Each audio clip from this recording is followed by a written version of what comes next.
Kurudi tulikotokea ni unless labda mumuue Mungu. Yaani muende kule aliko Mungu mkamuue, ndiko sisi tutakubali kurudi tulikotokea. Kwa sababu Mwenyezi Mungu ndiye aliyeamua sisi kuwa hapa.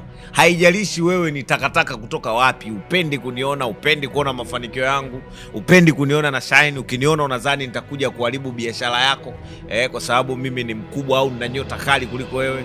Oya, unless Mungu afe, uende ukamuue Mungu, ndipo uje unirudishe nyuma. Yaani kivyo vyote vile, niangalie kwa unavyoniangalia, huwezi ukanirudisha nyuma hata uwe nani. Ukitaka kunirudisha nyuma, yani labda uende kule juu Mungu ukamuue. Sasa aliyekuumba wewe unawezaje kumuua? Kwa hiyo ni haiwezekani. Huwezi kunirudisha nyuma hata uwe nani. Nenda huko.